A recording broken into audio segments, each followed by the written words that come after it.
ఓం శ్రీ గురు అమలానంద పాటల పండరీనాథ నిజ గురవే నమః. పరంపర గురువులకు వందనములు. మనము మద్గురువరులచే విరచితమైన పరిపూర్ణ రాజయోగియ తత్వబోధిని అను గ్రంథములోని పంచభువనముల గూర్చి తెలుసుకుంటున్నాము. మరి అదేవిధంగా ఈ పంచభువనాలలో తేజోభువనము గూర్చి మనము అందులో ఈ పృథ్వీ నిజాంశ తత్వముల గూర్చి మనము 1వ భాగములో విచారించుకున్నాము. ఇప్పుడు జలాంశము యొక్క నిజతత్వముల గురించి, అంటే ఈ యొక్క జలాంశముచే మిగతా 4 భూతములు మిశ్రమమైనప్పుడు ఈ యొక్క 5 తత్వములు అనేటువంటివి ఏర్పడినాయి కదా. అవి ఏవి అంటే ధారణత్వం, క్లేదనత్వం, విషదత్వం, పోషకత్వం, మృదుత్వము అనేటువంటివి ఈ 5 జలాంశభూతము యొక్క నిజాంశములు. వీటిని గూర్చి మనము ఇప్పుడు తెలుసుకుంటున్నాము.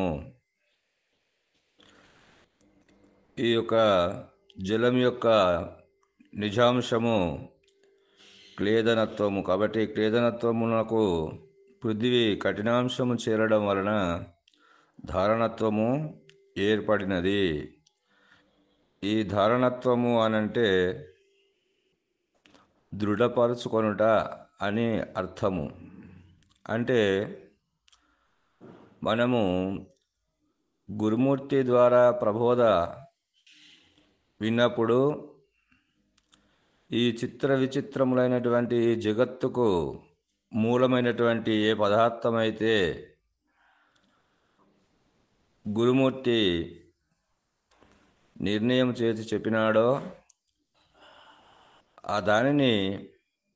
ఆ పదార్థమును మనము గ్రహించి దానిని మన అంతఃకరణమునందు దృఢపరుచుకొనుటయే ధారణత్వము అనబడును.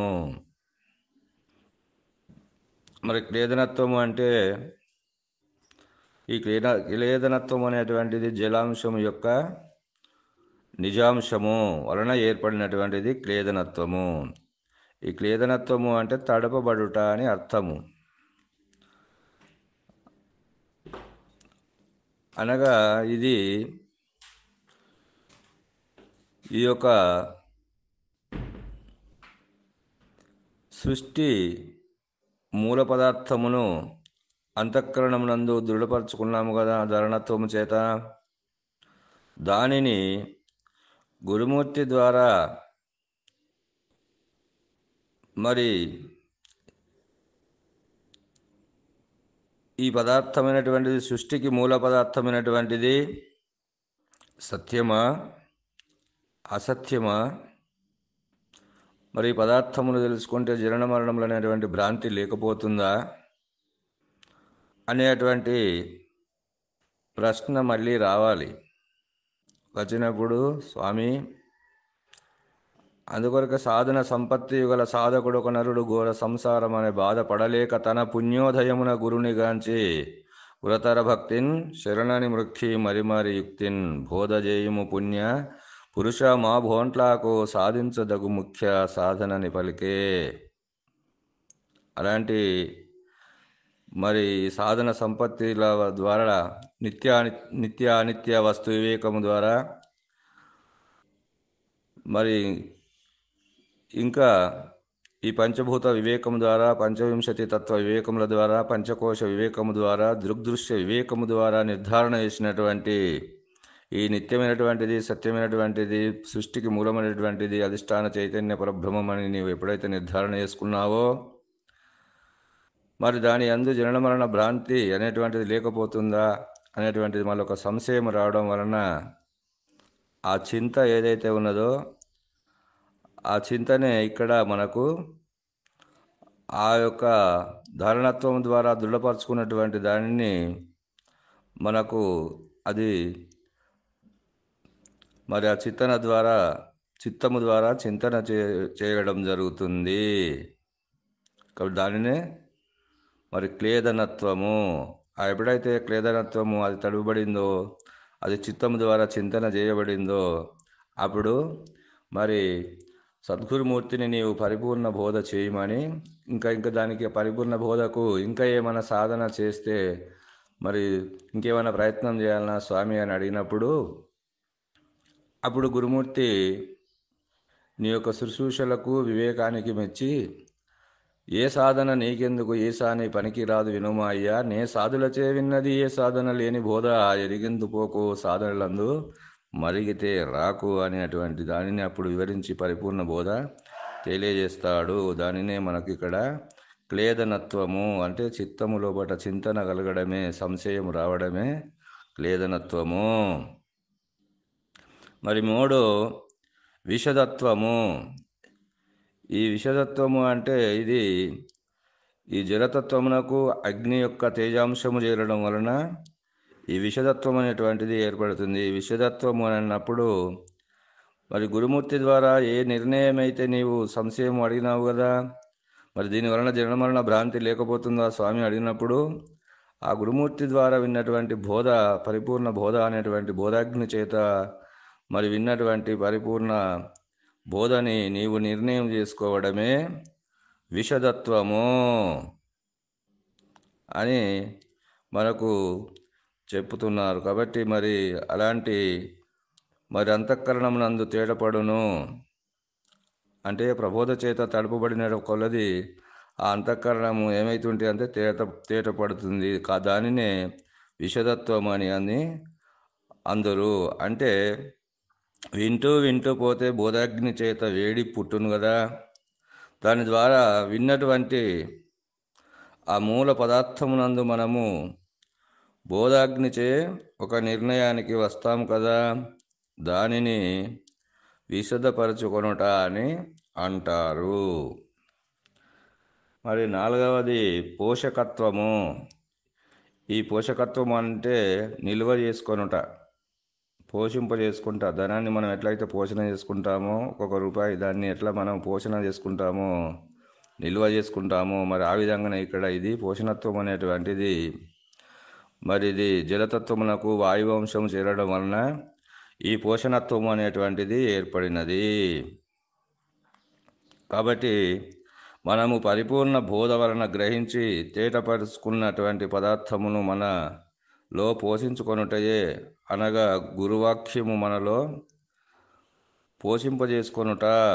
అంటే గురుబోధ అనేటువంటిది ఏదైతే ఉన్నదో, ఆ గురువాక్యం అనేటువంటిది ఏదైతే ఉన్నదో, గురువాక్యం అంటే ఏమిటిది ఇక్కడ అంటే ఈ మూలము లేని గుర్తెరిగే శరీరము ఏమీ లేదు, అమూలము లేని గుర్తెరిగే శరీరమే గురు రూపమై సృష్టికి ఆధారమై అది అధిష్టాన చైతన్య పరబ్రహ్మముగా ఉన్నది అనేటువంటి యొక్క భావము ఎప్పుడైతే మరి దృఢం చేసుకుంటున్నావో, ఆ దృఢం చేసుకునేటువంటి ఆ యొక్క గురువాక్యము గురుబోధని మనము తిన్నటువంటి అన్నము నీళ్లు మనలో 72,000 నాళ్ళకు సమముగా పంచబడి మన శరీరం ఎలా అయితే పోషింపబడుతుందో, మరి ఆ విధముగానే ఇక్కడ గురువాక్యం అనేటువంటి మూలము లేని గుర్తెరిగే శరీరం అనేటువంటి గురుస్వరూపమైనటువంటి ఆ గురుబోధను మనలో ఈ యొక్క 72,000 నాళ్ళలో అన్నపానములు ఎట్లయితే మరి నీవు సమముగా 72,000 నాళ్ళకు పంచబడి పోషింపబడి శరీరాన్ని పోషింపబడుతుందో, మరి ఆ విధముగానే మన అంతఃకరణం యందు కూడా అది నిల్వ చేసుకొని పోషించుకోవడమే పోషకత్వము అని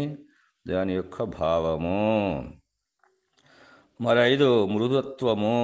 ఈ మృదుత్వము అనేటువంటిది ఈ యొక్క జలం యొక్క అంశమునకు ఆకాశాంశము చేరడం వలన ఈ మృదుత్వము అనేటువంటిది ఏర్పడింది. కాబట్టి మృదుత్వము అనగా ఇది మరి దీని యందు జలాంశం ఉంటుంది, ఆకాశాంశము శూన్యాంశము ఉంటుంది. కాబట్టి ఈ మృదుత్వం అనేటువంటిది ఏర్పడినది. అనగా గురుమూర్తి ద్వారా విన్న ప్రబోధను పోషించుకుంటున్నాము కదా మనము.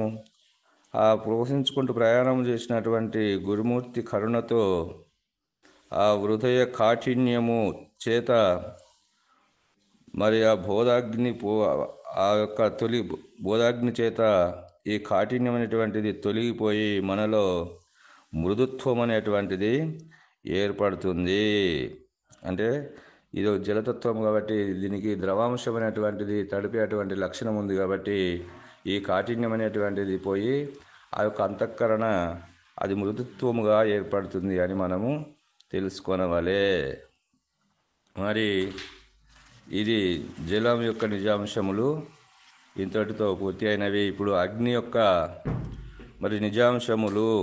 ఆ అగ్ని యొక్క నిజాంశములు అనంటే ఏవి అవి అనంటే సంశ్లేషణము, కృతజ్ఞత, గూఢము, విచారము, రూఢము. మరి అగ్ని యొక్క తేజాంశమునకు ఈ పృథివీ యొక్క కఠినాంశము చేరి సంశ్లేషత్వము ఏర్పడినది అని మనం తెలుసుకున్నాము కదా. మరి సంశ్లేషత్వము అంటే బంధము, ఆలింగనము చేసుకుంటా అని కూడా ఇది అర్థము. కాబట్టి మరి మనకు ఈ ప్రాపంచిక విషయాల యందు ప్రవర్తించుట వలన మనకు ఈ ప్రపంచ బంధం అనేటువంటిది ఏర్పడుతుంది. ఇప్పుడు గురుమూర్తి ప్రసన్నం కావడం వలన మరి ప్రపంచిక విషయాలను వదిలి పరమార్థిక విషయముల యందు కట్టుబడుట లేక మనసును గురువాక్యమునందు ఉంచుకొనుటయే సంశ్లేషణత్వము అని అనబడును. మరి రెండవది కృతజ్ఞత. ఈ కృతజ్ఞత అనేటువంటిది మరి యొక్క అగ్ని యొక్క తేజాంశమునకు జలము యొక్క ద్రవాంశము చేరి ఈ కృతజ్ఞత తత్వం అనేటువంటిది మన లోపల ఏర్పడుతుంది. కాబట్టి కృతజ్ఞత తత్వం అనేటువంటిది మనకు గురుమూర్తి చెప్పిన భావమందే మనస్సు నిలబడి స్థితి కుదురుటకు మరి గురుమూర్తి కృపయే కారణము కదా. మరి అలా తెలుసుకొని వారికి గురుమూర్తికి కృతజ్ఞత పూర్వక నమస్కారాలు చేసుకుంటాము కదా. మరి గురుమూర్తికి కాక మనకు పెద్దలు కాదని ఇంకా ఎవరైనా ఆదర్శ పురుషులు కానీ ఇంకెవరైనా ఉంటే వాళ్ళకు మనము కృతజ్ఞత నమస్కారాలు తెలుపుకుంటాము కదా పెద్దవారికి కూడా.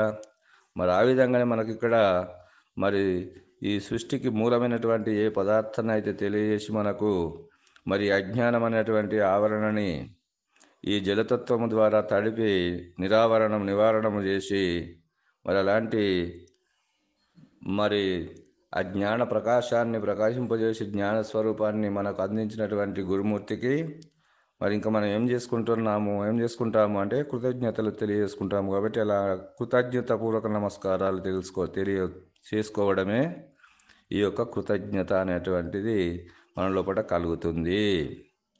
తర్వాత గూఢము. ఈ గూఢము అనగా అగ్ని యొక్క ఇది తేజాంశము. కాబట్టి అగ్ని యొక్క ఇది రహస్యము, ఇది గూఢము. ఎందుకంటే ఈ అగ్నితత్వం అనేటువంటిది ఇది సుషుప్తి అవస్థ, కారణ శరీరము, తేజోభువనము అని చెప్పుకున్నాము కదా. మరి దీని లోపల మరి ఒక మిశ్రమమైనటువంటి భూత సముదాయం కలిగి ఉన్నది కాబట్టి అగ్ని అనేటువంటి తేజస్సు మరి మన లోపల కలుగుతుంది. మరి దీని లోపల ఉన్నది అన్నప్పుడు మరి జడ పదార్థమే ఇది జడ పదార్థము అయినప్పటికీ ఇది కారణ శరీరము. మరి ఆ జడము యందే చైతన్యము దాగి ఉన్నది. ఎలా అనగా మరి మనము అడవిలో చూసినట్లయితే బండలు, ఆ ఎండాకాలంలో చూసినట్లయితే అడవిలో ఉన్నటువంటి మృగములు అవి ఒకదాని ఒకటి ఆ గుట్టలు ఎక్కుతూ ఉరుకుతుంటే అవి గెత్తలకు ఆ యొక్క రాళ్ళు పగిలిపోయి ఒక రాయి మీద ఇంకో రాయి పడి అది నిప్పు అనేటువంటి జ్వలలు బయటికి వస్తాయి. ఆ నిప్పు అనేటువంటి రవ్వలు బయటికి వచ్చి ఏమవుతుంది అక్కడ అంటే ఆ చెత్త అంటుకొని ఆ చెదారముతే ఆ అగ్ని అక్కడ ప్రజ్వరిల్లి అడవి కాలుతూ ఉంటుంది. మనం ఎండాకాలంలో చూసినట్లయితే ఆ నెరగడి పడింది గుట్ట అని అంటాము. అది మంటలు కనబడుతుంటాయి మనకు. అంటే ఆ మంట ఎక్కడి నుంచి వచ్చింది మరి? ఎవరు వేసిండ్రు అక్కడ అగ్ని? అంటే ఎవరు వేయలే. అక్కడ బండకు బండ అంటే జడ పదార్థమునకు జడ పదార్థము రాపిడి కావడం వలన దానిలో ఉన్నటువంటి ఒక అగ్ని రవ్వలు బయటికి వచ్చి అది ఆ అగ్నిగా ప్రజ్వరిల్లి అది మంటలుగా లేచి అది అన్నిటిని కాల్చేస్తుంది. మరి ఆ విధముగా ఇక్కడ మనలో ఉన్నటువంటి జడ పదార్థములు ఏవైతే ఉన్నావో, మన జడ రూపమైనటువంటి అంతఃకరణ ఏదైతే ఉన్నదో, అలాంటి అంతఃకరణని గురుమూర్తి యొక్క భక్తి, గురుబోధ అనేటువంటి గురుబోధ అనేటువంటి భక్తి వలన తడపబడుతుంది. మరి గురుబోధ అనేటువంటి అగ్ని చేత అది ద్రవం అది అది రవ అది మరి ఒకరికొకరికి రాపిడి అయి ప్రబోధ అనేటువంటి ద్వాని వలన రాపిడి అయి అంతఃకరణం యందు ఆ నిప్పు రవల వరే ప్రజ్వలించినటువంటి జ్ఞానము మన లోపల ప్రకాశిస్తుంది. కాబట్టి ఆ విధముగా ఈ అగ్నితత్వం అనేటువంటిది మరి జలతత్వం అన్నిటి అంది కూడా అన్నిటి మిశ్రమైనటువంటి భూతముల తత్వముల యందు కూడా ఇది దాగి ఉన్నది. కాబట్టి గురుమూర్తి ఆరుఢ స్థితి కలిగించుకొని, గురుమూర్తి ద్వారా ఆరుఢత స్థితి కలిగించుకొని కృతజ్ఞత భావము మనము తెలియజేసుకున్నాము కదా. ప్రబోధయందలి రహస్యములను తెలుసుకొని అంతఃకరణమందు భద్రపరచుకొని ఉండుటయే గూఢము. అంటే ఆ గురుమూర్తి వలన మరి ఇంకా పరిపూర్ణ బోధలో ఉన్నటువంటి యొక్క ధర్మ మర్మాలు, రహస్యాలు, ద్వాదశి ధర్మము, షోడశి ధర్మము ఇవన్నీ రహస్యాలు కదా. గూఢమంటే ఇవన్నీ రహస్యాలన్నిటిని కూడా అంతఃకరణ యందు మరి నీవు భద్రపరచుకోవడమే గూఢము. తర్వాత అవిచారము అనగా ఇది మరి అగ్ని యొక్క అంశం వలన అగ్ని యొక్క అంశానికి వాయువు యొక్క చలనాంశము చేరి అవిచారం అనేటువంటిది కలుగుతుంది. మరి అవిచారం అలాంటి గూఢమైనటువంటి పదార్థాన్ని నీవు ఎప్పుడైతే ఆ అంతఃకరణ మీద భద్రపరచుకున్నావో మరి అప్పుడు ఎలా ఉంటావు నీవు అంటే నీ అంతఃకరణ అది ఆనందమయముగా ఉంటుంది. ఆ బ్రహ్మానందం పరమశుభదం కేవలం జ్ఞానమూర్తి నాశంటి బ్రహ్మానంద స్వరూపంలో ఉంటావు. కాబట్టి అవిచారం అంటే విచారం అనేటువంటిది లేనటువంటిది. విచారం అంటే దుఃఖము. ఆ దుఃఖం అనేటువంటిది లేని స్థితిలో అక్కడ అవిచారం అనేటువంటిది అది ఆనందమయ కోశానికి కూడా మరి ఆనందమయం అంటే కూడా అది అవిచారం లేనటువంటిది అవిచారం అనేటువంటిది. కాబట్టి మరి అవిచారం అంటే దుఃఖము లేనటువంటిది. కాబట్టి అలాంటిది ఆ దుఃఖమైనటువంటి లేని స్థితిలో నీవు ఉండడమే అవిచారము. మరి ఆ విధంగానే ఇక్కడ రూఢము అనగా గురుమూర్తి కరుణకు పాత్రుడై మరి అట్టి అవిచార స్థితిని సాధించుకొని స్థిరపరచుకొనుటే రూఢి అగును. దీన్నే ఆరుఢ స్థితి అని కూడా అంటారు. మరి అలాంటి మరి గురుమూర్తి ద్వారా విన్నటువంటి ఒక బోధ చేత నీవు ఎప్పుడైతే అంతఃకరణం యందు దుఃఖ నివారణ చేసుకొని మరి ఆనంద స్వరూపుడవై మరి ఆ ఒక భ్రాంతిని లేక చేసుకునేటువంటి ఒక స్థితిని ఆరుఢ స్థితిని నీవు సంపాదించుకోవడమే రూఢి అగును. అదే ఆరుఢ స్థితి అని తెలియజేస్తూ మరి ఇప్పుడు మనము ఈ యొక్క జలభువనము తత్వాలు నిజాంశాలు అగ్ని భువనము యొక్క నిజాంశ తత్వాలని తెలుసుకున్నాము. ఇంతటితో ఈ భావాన్ని నేను పూర్తి చేస్తున్నాను. మళ్ళీ పాఠములో వాయువు యొక్క నిజతత్వములు, ఆకాశం యొక్క నిజాంశముల గురించి తెలుసుకుందామని తెలియజేస్తూ ఇంతటితో ముగిస్తున్నాను. జై బలో సద్గురు ప్రభు మహారాజుకు జై. సర్వం సద్గురార్పణం.